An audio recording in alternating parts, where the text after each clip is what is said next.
Bharatiya Janata party ने और कांग्रेस ने अंडरग्राउंड हाथ मिलाया और हाथ मिला के पहले पनौती शब्द इस्तेमाल किया गया, फिर वो फांसी का शब्द इस्तेमाल किया गया और उसके बाद जेब कतरा आया। ये सारे शब्द क्यों? भारतवर्ष की जय करते हुए, इस देश के संविधान की जय करते हुए आज गढ़वाल भवन के इस प्रांगण में हम लोग पार्टी का 7वां स्थापना दिवस मना रहे हैं। हमारे साथ शिरकत कर रहे हैं पार्टी के फाउंडर मेंबर और पार्टी में कंधे से कंधा मिलाकर साथ देने वाले भाई भानु प्रताप राजभर जी, हमारी पार्टी के वयोवृद्ध पार्टी के संस्थापक सदस्यों में से एक कंवल सिंह जी। जब हम पार्टी आज 26 नवंबर 2017 को जब पार्टी की नींव रखी गई थी, हमारे बीच में एक मीडिया के बंधु हैं जो पहले दिन से ही पार्टी को उत्साहित करते हुए, पहले दिन उन्होंने टाइटल दिया था आप वर्सेस आप। जिस दिन पार्टी की स्थापना की तो उन्होंने अपने अखबार के माध्यम से एक टाइटल दिया कि अब दिल्ली में होगा आप वर्सेस आप।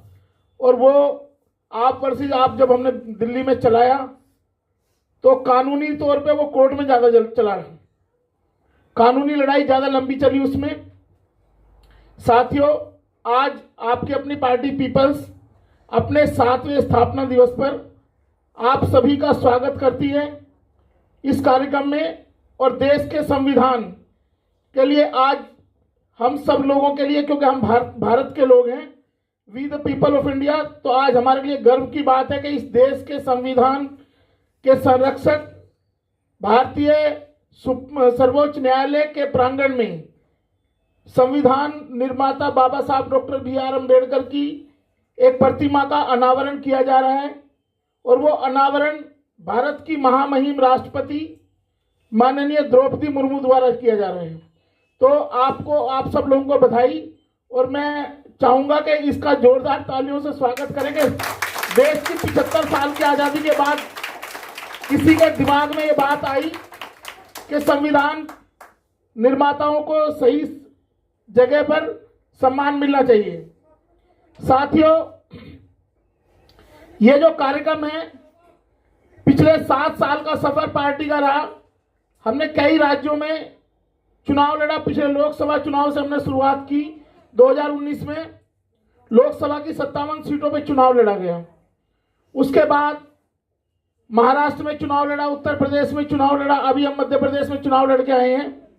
और लगातार हम जिस विचारधारा को मान रहे थे कि वो एक समतावादी विचारधारा हो, लेकिन जहां पे हम लोगों ने काम किया, ऐसा महसूस किया कि समानता की बात वहां नहीं है, वहां असमानता की राजनीति चल रही है।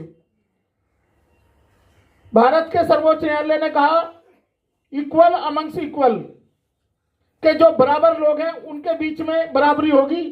अगर एक समाज के लोग थोड़ा संपन्न हो गए हैं तो वो उसी वर्ग के लोगों को अपने साथ बैठाना पसंद नहीं करते हैं, उनको राजनीति में प्रतिस्पर्धी नहीं बनाना चाहते हैं। ऐसा भेदभाव उन लोगों ने भी किया जो ओबीसी के नाम पे राजनीति करते रहे, ओबीसी के संगठन बना के राजनीतिक दल में परिवर्तित कर दिया, जो दलितों के नाम पे संगठन बनाए और दलित राजनीति को परिवर्तित किया। और उसके बाद लोगों को, जब आप लोगों की लड़ाई जातिवाद को खत्म करने की थी, आप बार बार चिल्लाते हैं सड़कों पे, बहुत सारे लोग हमारे चिल्लाते हैं संविधान बचाओ संविधान बचाओ। जो संविधान बचाने वाले लोग हैं वो जातियों पे गर्व करने वाले लोग भी हैं।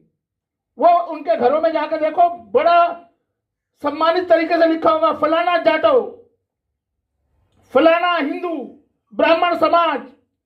इस देश में हो क्या रहा है? आप जातियों के नाम पे गर्व करके क्या भारत की एकता और भारत में जो महापुरुष हुए बाबा साहब अम्बेडकर के बारे में बहुत सारी बातें चर्चा चलाते हो सारे दिन, सारे लोग अम्बेडकरवादी बन जाते हैं। और जब उनके विचारों को मानने की बात आती है वो तो कभी जातियों में विश्वास ही नहीं करते थे। उन्होंने तो आपको वर्गीकरण किया आपका। उन्होंने कहा कि जो लोग समाज में पिछड़ गए हैं सामाजिक, आर्थिक और शैक्षणिक रूप से, उनको मुख्य धारा में लाने के लिए कुछ रियायतें देनी जरूरी है, उनको मौके देने जरूरी हैं। और जो वो मौकों की बात आई उनको कहते हैं रिजर्वेशन, कि जो लोग पिछड़े हैं सिस्टम में। आज संविधान दिवस के अवसर पर मैं ये बातें इसलिए कर रहा हूं कि इस देश में बहुत बुरा ताना बाना है। जो सबसे नीची जाति मानी जाती है वो अपने से नीची जाति ढूंढ लेती है गर्व करने के लिए कि ये मेरे से नीचा, मैं इससे ऊंचा हूं। जब एनिहिलेशन ऑफ कास्ट की बात आती है कि कास्ट को खत्म करना है, तो आपने जातियों पर गर्व करना कैसे शुरू कर दिया। और जिन संगठनों की बात करते हैं बड़े गौरव से, अब एक नेता पैदा हुआ पिछले कुछ दिनों से पश्चिमी उत्तर प्रदेश में, उसने बोर्ड लगाया अपने गली मोहल्ले में, द ग्रेट चमार। क्या ये डॉक्टर बी.आर. अंबेडकर की फिलॉसफी? और अब वो सर पे बाबा साहब का फोटो लगा के घूमता है। बाबा साहब का फोटो कैसे दिखाएगा? क्या तू बाबा साहब की फिलॉसफी को जानता है?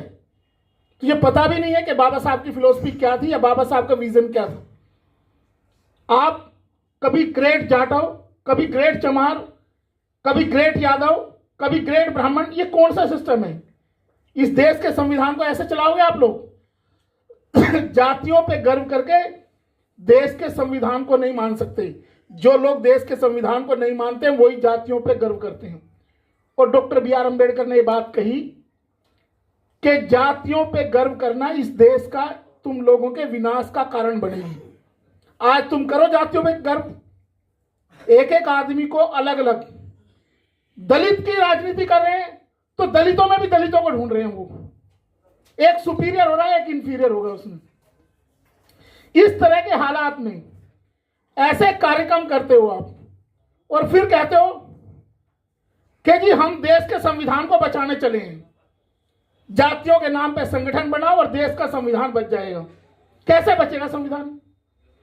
उन्होंने तो यूनिटी, बाबा साहब ने तो पहले ही शब्दों में कहा कि शिक्षित बनो, शिक्षित बने लेकिन बिखरे हुए शिक्षित, अशिक्षित हो। किस उस शिक्षा का क्या मूल्य है जो आप अपने समाज को पे बैक टू सोसाइटी नहीं कर पाए, लोगों को इकट्ठा करने के लिए काम नहीं कर पाए। आपने तो अपनी शिक्षा को चौधराट बना लिया कि मैं सबसे बड़ा ऊंचा वर्ग का आदमी हूं, मेरे लोग भाषण सुनेंगे और ये सब मेरी प्रजा बन जाएंगी। हर आदमी ने एक ऐसा मंच, प्लेटफॉर्म तैयार कर दिया। और जब हम बात करते हैं, हमने दिल्ली में माहौल चलाया। दिल्ली की 70 विधानसभा में जब हमने शुरुआत की कास्ट एबोलिशन एक्ट की, तो ये हमारे ये साथी बैठे हैं, मीडिया के 2-3 साथी हैं जिन्होंने पूरी दिल्ली की 70 विधानसभाओं को कवर किया। नौजवान बच्चे मिले। हर आदमी ये चाहता है इस देश में कि जातियां खत्म हो। वो जातियों के साथ साथ ये भी चाहते हैं कि जातियों के नाम पे आरक्षण खत्म हो। तो हम आपके सामने ये कहते हैं, जब जातियां खत्म करने की बात करते हैं तो अब इस देश में जब हमने राष्ट्रपति महोदया को ज्ञापन सौंपा, हमने कहा कि इस देश की जातियां समाप्त होनी चाहिए। हमने कास्ट एबोलिशन एक्ट पे देश के सभी राज्यों के राज्यपालों को ज्ञापन सौंप दिया कि आप जिस भी राज्य में काम कर रहे हैं वहां के मुख्यमंत्री को आदेश करें, निर्देश करें कि वो कास्ट एबोलिशन एक्ट विधानसभा में लेके आए और फिर उसको कानून बनाए। बिल लेकर आए और बिल को कानून का रूप दें। लेकिन किसी भी राज्य के विधानसभा में कास्ट एबोलिशन एक्ट नहीं आया। हमने देश की राष्ट्रपति को कहा, देश की राष्ट्रपति महोदया को कहा कि इस देश में कास्ट एबोलिशन एक्ट आए। कास्ट एबोलिशन एक्ट नहीं आया। जब आप लोग बार बार बोलते हैं हम भारत के लोग, तो भारत के लोग कहाँ हो आप गली मोहल्ले में चले जाओ। ये पंडितों का मोहल्ला है, ये त्यागियों का मोहल्ला है, ये चमारों का मोहल्ला है, धानकों का मोहल्ला है। ये क्या इस देश में जातिवादी इस तरह की सिस्टम से हम इस देश को एक कर पाएंगे? संविधान को मान पाएंगे? हम कहाँ संविधान को मान रहे हैं? और जब संविधान मानने की बात आती है तो कुछ लोग क्या करते हैं, कुछ लोगों को लगता है कि परिवर्तन हो रहे हैं। Doctor B R. अंबेडकर से सवाल किया गया कि आपने इतना शक्तिशाली संविधान बनाया, लेकिन अगर आने वाले दिनों में इस शक्तिशाली संविधान में कोई परिवर्तन करना चाहेगा, और उस समय लोकतंत्र और कम्युनिज्म, जो कम्युनिस्ट विचारधारा है, वो बहुत ज्यादा पीक पे थी जब भारत का संविधान बना क्योंकि रूस का उदय हो रहा था उस टाइम पे, और चाइना का तो खैर बाद में हुआ, रूस का उदय हुआ था। तो उनसे पूछा गया कि क्या आपने ऐसा किया है कि लोकतंत्र के अलावा भी कोई और अच्छी व्यवस्था अगर संसार में पनप जाए तो उस व्यवस्था को यह संविधान कैसे आत्मसात करेगा। तो डॉक्टर बी.आर. अम्बेडकर ने कहा कि संविधान में धारा जो आर्टिकल है 368, जिसको हम अमेंडमेंट की पावर कहते हैं, आर्टिकल 368 पावर ऑफ अमेंडमेंट, किसी भी संविधान को बदलने की जो पावर है वो धारा इसके अंदर है। और अगर कोई नई व्यवस्था आएगी तो उसको आत्मसात किया जा सकता है। तो जो ये लोग संविधान बचाने वाले हैं, मैं उनके सामने एक बात बताता हूं कि तुम संविधान कैसे बचाओगे। अगर बाबा साहब ने कहा कि political power is the master key by which you can open each and every lock, तो आपने क्या सत्ता हासिल करने के लिए कोई काम किया है? आपने यूनिटी को डिवीजन की तरफ आप धकेल दिया है। आज हर जाति का संगठन बनता है पहले, और संगठन के बाद वो राजनीतिक पार्टी में परिवर्तित हो जाता है। और ये काम, जब ये नारा दिया गया कि जिसकी जितनी संख्या भारी उसकी उतनी हिस्सेदारी, आज इस नारे पे कांग्रेस ने काम करना शुरू किया है। कांग्रेस जो इस देश में विघटन का सबसे बड़ा कारण है, 65 साल देश में राज करने के बाद कांग्रेस पार्टी ने ये सारा सिस्टम, ये व्यवस्था बना के रखी, इस व्यवस्था को खत्म करने का काम नहीं किया। और जब ये चीजें आई, मंडल कमीशन अपॉइंट हुआ, मंडल कमीशन की रिपोर्ट आई, तो उसको दबा के बैठ गई। आज उसी कांग्रेस पार्टी को मंडल कमीशन की रिपोर्ट की जरूरत पड़ गई है। आज उसके वारिस कहते हैं, नेहरू खानदान के वारिस कहते हैं कि हम जाति जनगणना करवाएंगे, सबकी संख्या का पता चलना चाहिए। क्या 60 साल 65 साल तुम सत्ता में रहने के बाद, और 7 सेंसस रिपोर्ट कांग्रेस पार्टी के शासनकाल में आई। हर 10 साल के बाद जनगणना होती है, हर आदमी के आंकड़े आते हैं। तो आपके पास तो पावर थी, आपने क्यों नहीं वेलफेयर किया? वेलफेयर क्यों नहीं किया? इस देश में जो ये व्यवस्थाएं चल रही हैं, ये सिर्फ गुमराह करने के लिए व्यवस्था चल रही है। हमने कहा कि हम भारतीय जो जनता पार्टी है, हम बार बार कहते हैं कि आज इस देश में कोई भी पार्टी गरीबों को उनके अधिकार नहीं देना चाहती। असली लड़ाई है जब जातियां खत्म हो जाएंगी। जब जातियां खत्म होंगी तो आप किसके लिए लड़ाई करोगे? असली लड़ाई होगी धन संपदा के लिए, साधनों के लिए, कि आप तो गरीब हैं, आपके पास साधन नहीं है, तो साधनों के लिए लड़ाई कौन करेगा? ये सारे गरीब, जब इनकी जातियां टूट जाएंगी, जब ये जातियां खत्म हो जाएंगी, तो ये सारे के सारे एक छतरी के नीचे खड़े होंगे। वो होगा गरीब, और दूसरी छतरी है अमीरों की। तो गरीबों की क्योंकि संख्या भारी है, गरीब व्यक्तियों की संख्या भारी है। आज देश का प्रधानमंत्री बड़े गर्व से कहता है कि 80 करोड़ लोगों को 5 किलो राशन देता हूं मैं। यह गर्व का विषय नहीं है, शर्म का विषय है कि इस देश के 80 करोड़ लोग जो इस देश के निर्माण में भाग ले सकते थे, चाहे वो सड़क बनाने में काम कर सकते थे, चाहे वो इस देश में बिल्डिंगें बनाने का काम कर सकते थे, वो इंजीनियरिंग का काम कर सकते थे, वो इस देश में फैक्ट्रियां चलाने का काम कर सकते थे। 80 करोड़ लोगों को उनके काम, जो हमारी मैन पावर है, जो सबसे बड़ी स्ट्रेंथ थी इस देश की, उस पावर को आपने वेस्ट कर दिया है, उस पावर को खत्म कर दिया है। ऐसे हालात में इस देश में हम, आपकी अपनी पार्टी की जब हमने स्थापना की, तो हम पहले दिन से ही ये बात लेके चले कि हम इस देश में भारतीय संविधान की जो बात है कि we the people of India, हम भारत के लोग, हम इसी कॉन्सेप्ट पे आगे बढ़ेंगे। हम भारतीय हैं तो हम जातियों में बिखरे हुए लोग क्यों हैं? पार्टी ने 7 साल का सफर किया, 7 साल में बहुत सारे राज्यों में चुनाव लड़े, दिल्ली में भी लोकसभा का भी हमने चुनाव लड़ा, और लोकसभा के चुनाव में हम पिछले चुनाव में 5वीं 6ठी पोजीशन हमारी सारी सीटों पे है। दिल्ली की 7 की 7 लोकसभा सीटों में से एक पे हमारे कैंडिडेट का नॉमिनेशन कैंसिल हुआ था और 6 सीटों पे हम 5वें और 6ठे स्थान पे हैं। तो हम आप लोगों से पूछना चाहते हैं कि इस देश में जब शोर मचता है, अभी इलेक्ट्रोल बॉन्ड का शोर मचा हुआ है, कि अगर गरीब लोग राजनीति करना चाहेंगे तो ये सरकारें, बेईमान सरकारें, गरीब लोगों की राजनीति को खत्म करने के लिए इन्होंने इलेक्ट्रोल बॉन्ड का षड्यंत्र लेकर आई है। उस षड्यंत्र में क्या था कि अगर कोई नई राजनीतिक पार्टी बनती है और जब तक उसको 1% वोट नहीं मिलता, 1% वोट अगर नहीं मिलता है तो उसको कोई भी आदमी चंदा नहीं देगा, कोई कैपिटलिस्ट उसको चंदा नहीं देगा। आप 1% वोट लाने के लिए आपके पास मीडिया तंत्र को देने के लिए पैसे नहीं है, आपको प्रचार के लिए पैसे नहीं है, तो जब तक आपका 1% वोट नहीं आएगा तो आपकी तो राजनीति चल नहीं देंगी। इसलिए गरीब लोगों के साथ इन्होंने एक और बड़ा छल किया। इस सरकार ने, जो भारतीय जनता पार्टी की वर्तमान में केंद्र सरकार है, उसने एक बड़ा धोखा किया गरीब लोगों के साथ। ये डिमोनेटाइजेशन लेकर आए, नोटबंदी। नोटबंदी में जो गरीब आदमी था, जो भारत की सबसे बड़ी ताकत थी, आपको मैं थोड़ा सा पीछे लेके जाना चाहता हूं। जब भारत ने न्यूक्लियर टेस्ट किया और सारे संसार के लोगों ने भारत के खिलाफ प्रतिबंध लगा दिए, सभी देशों ने, कि भारत ने परमाणु परीक्षण किया है और ये देश परमाणु युद्ध में जा सकता है कभी भी।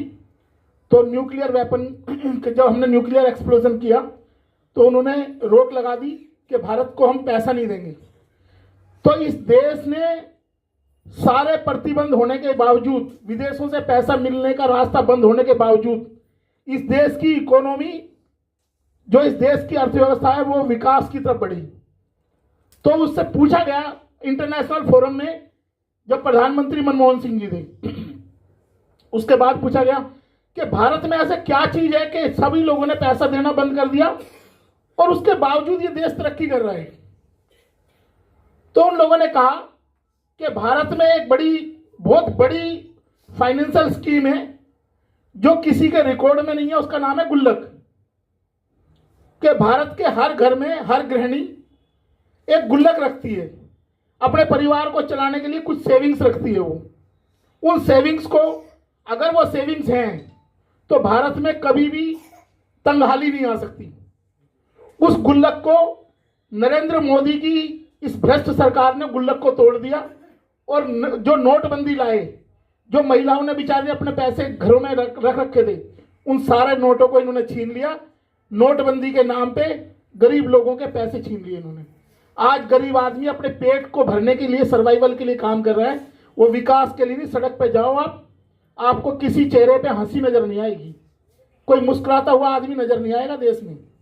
इसके बाद इस देश के बड़े पूंजीपतियों ने क्या किया, क्योंकि उनको अपने मॉल बनाने थे, छोटे छोटे दुकानदार, उनके ऊपर जबरदस्ती जीएसटी थोप दिया गया।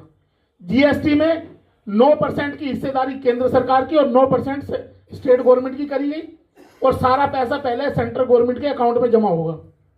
स्टेट गवर्नमेंट को वो पैसा नहीं मिलेगा, पहले केंद्र के पास जमा होगा, उसके बाद वो पैसा केंद्र चाहेगी तो राज्य सरकार को देगी, नहीं तो नहीं देगी। जो बेचारे दुकानदार थे उनको हर 15 दिन में रिटर्न भरना था, हर 15 दिन में जीएसटी की फाइल जमा करानी थी। छोटे दुकानदारों को मारा जीएसटी के नाम पे और गरीब लोगों को नोटबंदी के नाम पे मार दिया। आज आप लोग जो सड़क पे परेशान हैं काम काज के लिए, ये सारा पैसा पूंजीपतियों के पास जमा हो गया, पूंजीपतियों के करोड़ों रुपए माफ कर दिए गए। ऐसी नीतियां जो पूंजीपतियों के लिए नीतियां बन रही हैं, उन धन्ना सेठों के पास सारे देश के खजाना जमा हो चुका है। तो आप संघर्ष कैसे करोगे? क्योंकि आपको तो जातियों में लड़ा रखा है, आप तो जातियों के नाम पे लड़ रहे हैं। अच्छा, जैसे ही कुछ बात शुरू हुई, हिंदू मुसलमान कर दो, एक जाति को दूसरी जाति के खिलाफ कर दो। तो आपकी अपनी पार्टी पीपल्स, चाहे देर है, टाइम हमें लग रहा है, कोई दिक्कत नहीं है, हमें इस चीज से कोई फर्क नहीं पड़ता कि संख्या हमारे पास आज कम है, ये कल को बढ़ेगी। इस विचारधारा, इस आइडियोलॉजी को लेकर आइए कि we the people of India हैं हम, तो हम इस देश से जातियां समाप्त करेंगे। और हम इस देश में ना हम कांग्रेस की बात करते हैं जो जाति जनगणना अब बात करने लगी अपने राजनीतिक फायदे के लिए, और ना ही हम भाजपा की बात करते हैं जो गणना को रोकना चाहती है। हम लोगों के सामने विकल्प लाए हैं कि हम इस देश में जातियां समाप्त करेंगे। हर गरीब, एक गरीब का भाई दूसरा गरीब है। अगर एक जाति में गरीब है तो दूसरा दूसरी जाति का गरीब, उनकी समस्याएं एक सी हैं, उनका रहन सहन एक सा है, तो उनकी मदद के लिए सरकार कुछ नहीं कर रही है। आप लोगों को इस शासन सत्ता में भागीदारी से रोकने के लिए सरकार ने षड्यंत्र रचा है। ये जो षड्यंत्र है, नोटबंदी, जीएसटी, और अभी आपको एक चीज और बताऊंगा मैं आपको। पिछले 1 महीने से पूरे देश में 5 राज्यों का चुनाव छाया हुआ है। कल तक भी बड़ा शोर मचा हुआ था। आप 2 पार्टियों को पूरे मीडिया में हाइप किया हुआ है, कांग्रेस बीजेपी, कांग्रेस बीजेपी। एक शब्द चला मैच के दौरान, पनौती। वो क्यों चला है वो शब्द? इस देश में जो निकम्मी सरकारें हैं भाजपा और कांग्रेस की, भाजपा ने केंद्र में किसी को फायदा नहीं पहुंचाया गरीब लोगों को, और राजस्थान की निकम्मी सरकार थी, वहां पेपर लीक की समस्या थी, वहां गरीब लैंड ऑर्डर की समस्या थी। सारी समस्याओं को दबाने के लिए भारतीय जनता पार्टी ने और कांग्रेस ने अंडरग्राउंड हाथ मिलाया, और हाथ मिला के पहले पनौती शब्द इस्तेमाल किया गया, फिर वो फांसी का शब्द इस्तेमाल किया गया, और उसके बाद जेब कतरा आया। ये सारे शब्द क्यों इस्तेमाल किए गए हैं? आप लोगों को पता होना चाहिए ये शब्दों का इस्तेमाल क्यों किया गया है। इन शब्दों का इस्तेमाल देश की पूरी जनता को गुमराह करने के लिए, आपका ध्यान भटकाने के लिए मुख्य मुद्दों से, कि जैसे ही पनौती पर डिबेट शुरू हुई वैसे ही आपके सारे मुद्दे, बेरोजगारी, भ्रष्टाचार, जो आप लोगों की समस्या है, गरीबी की, महंगाई की, सारे मुद्दे गायब हो गए। पिछले 4 दिन से 5 दिन से लगातार पनौती मुद्दा चल रहा है, 5 दिन से जेब कतरा मुद्दा चल रहा है। आप क्या देश, दोनों पार्टियों ने एक साजिश करके जनता का ध्यान भटका दिया, और मेन जो स्ट्रीम के जो इश्यूज थे उनको साइड कर दिया कि आप इन्हीं पे डिस्कस करते रहो, ताकि उनकी कमियों के बारे में बात ही ना कर सको, उनके फेलियर के बारे में बात ना कर सको। आप लोगों को उसी पे भटका दिया उन लोगों ने। और हम लोग भी डिबेट कर रहे हैं, पनौती का क्या मतलब है, जेब कतरा बोल दिया आपने जो किया। और जेब कतरा, जब आप एक आदमी को जेब कतरा कह रहे हैं, तो आपने तो 63 साल जेब काटी है लोगों की। आपने भी तो वही काम किया है। आपके सामने दूसरे पूंजीपति थे, आपने गरीब जनता को कहां दे दिया। आज आप बात करते हैं ओबीसी की जनगणना की, कि मैं जनगणना कराऊंगा। आप ये बताइए कि इंदिरा नेहरू के टाइम से लेकर अभी तक आप पूरी फेहरिस्त निकालिए कैबिनेट सेक्रेटरी की। कितने लोग कैबिनेट में सेक्रेटरी थे, कितने राज्यों में इन्होंने सेक्रेटरी बनाया, या कितने मुख्यमंत्री बनाए आपने ओबीसी के, दलित के या आदिवासी के। दोनों पार्टियां बराबर की दोषी हैं, दोनों पार्टियां बराबर की दोषी हैं। और आप लोगों का ध्यान भटका के आप लोगों से जो छीना हुआ पैसा है, उस पैसे को पूंजीपतियों के पास सुरक्षित रखने के लिए उनके मीडिया का इस्तेमाल करके, उस मीडिया का इस्तेमाल करके आप लोगों को गुमराह करके आपका वोट ले रहे हैं, और आपका मूर्ख बनाया जा रहा है, ताकि आप संसाधनों के लिए, रोजगार के लिए, पैसे के लिए झगड़ा ना कर सको। ये सारी चीजें जब हम इनके बारे में आवाज उठाते हैं, हमने कॉलेज के बच्चों के पास, दिल्ली के लगभग सभी कॉलेज और सारी यूनिवर्सिटीज में हमने कार्यक्रम किए। हमने हर स्टूडेंट से जाके, जो नौजवान बच्चे हैं जो देश के मेन स्ट्रीम में एंट्री करने वाले हैं, उनसे बात की। हर स्टूडेंट ये चाहता है कि देश से जातियां समाप्त होनी चाहिए। हम कहते हैं तुम जनगणना क्यों कराना चाहते हो, जाति गणना क्यों, आप जातियां समाप्त करने की बात क्यों नहीं करते?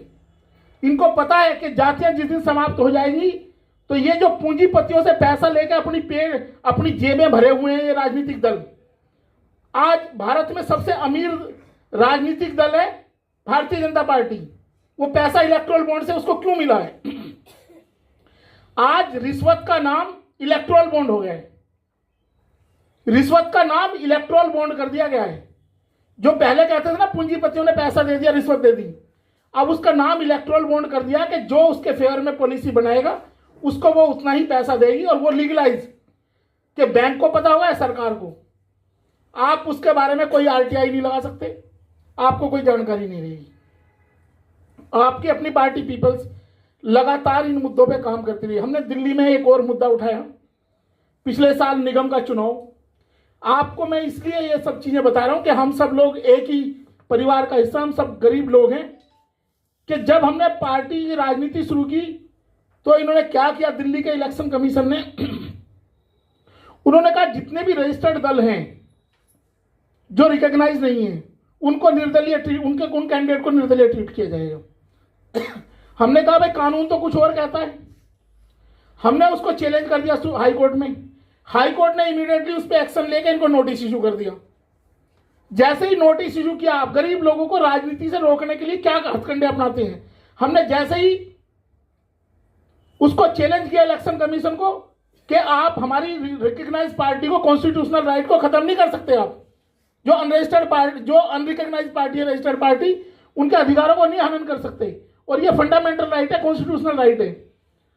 इमीडिएटली हमारी पार्टी को फटाफट इलेक्शन कमीशन ने नोटिस देना शुरू कर दिए। 5-6 नोटिस दे दिए, आपने ये नहीं किया, आपने ये नहीं किया, आपने ये नहीं किया। हमने सबका जवाब दिया। तो आज जब संविधान दिवस के मौके पे हम लोग यहां बैठे हैं तो मैं आप लोगों से यही अनुरोध करूंगा कि हम पार्टी को लेकर लगातार काम करें। लोकसभा का चुनाव है। आप लोग सोचें, ये जो ड्रामेबाजी हो रही है मीडिया के नाम पे, पिछले 2 दिन से लगातार जो सोशल मीडिया है उस पर खबरें आ रही हैं। अभी तक मोदी सरकार 2014 से लेके और 2023 तक 6,734 करोड़ रुपए मीडिया पे खर्च कर चुका है। 6,734 करोड़ रुपए मीडिया पे खर्च कर चुका है। और जो केंद्र सरकार के जो विभिन्न मंत्रालय हैं उन्होंने जो एडवर्टाइज की है उस पर 7,500 करोड़ रुपए खर्च हुआ है। तो ये लगभग 13-14 हजार करोड़ रुपए सिर्फ एडवर्टाइजमेंट पे खर्च हुआ है। ये पैसा अगर इस देश में एजुकेशन पे खर्च होता, अगर हेल्थ पे खर्च होता, ये पैसा अगर महंगाई को कंट्रोल करने पे खर्च होता, या जो आप डीजल पेट्रोल इतना महंगा खरीद रहे हैं, अगर ये पैसा इस चीज पे खर्च होता तो आप लोगों का लाइफ स्टाइल चेंज होता या नहीं होता? ऐसे हालात में आप लोग क्या सोच रहे हैं? ये जो राजनीति दिखाई जा रही है टीवी पे, जो आप देख रहे हैं, ये सिर्फ आप लोगों को गुमराह करने के लिए, आपको बेवकूफ बनाने की राजनीति करी जा रही है। और हम कास्ट एबोलिशन का कॉन्सेप्ट इसलिए लाए हैं कि जब इस देश में जातियां समाप्त होंगी तो सारे आदमी भारतीय होने पर गर्व करेंगे। जब हम कहते हैं we the people of India, हम भारतीय हैं, आपको मैच हारने में तो लगा कि हम भारत हार गया, लेकिन 2 मिनट के बाद ही उसमें पता चलना शुरू हुआ।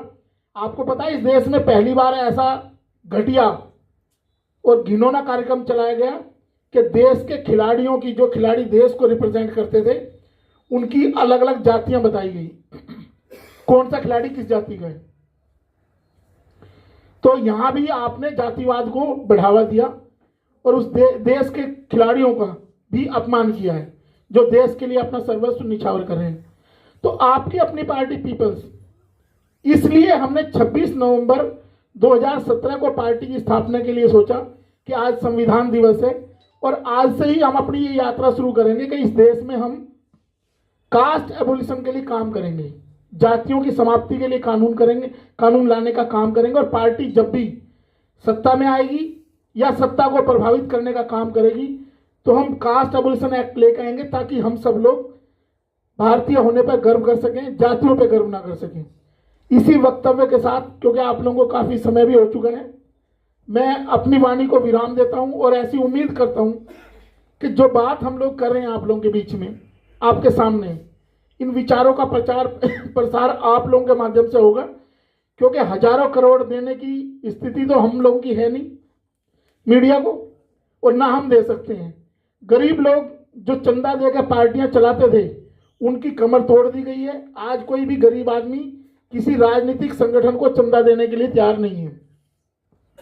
अब यह राजनीति खुद ही एक एक दो दो आदमी को खुद अपनी मेहनत से आगे बढ़ानी पड़ेगी, और जब थोड़ा वक्त बदलेगा तो यह चीजें बदलाव जरूर होगा, ऐसी उम्मीद और अपेक्षाएं करता हूं। और आप सभी लोगों का धन्यवाद करता हूं कि इस कार्यक्रम में आप लोगों ने शिरकत की। धन्यवाद।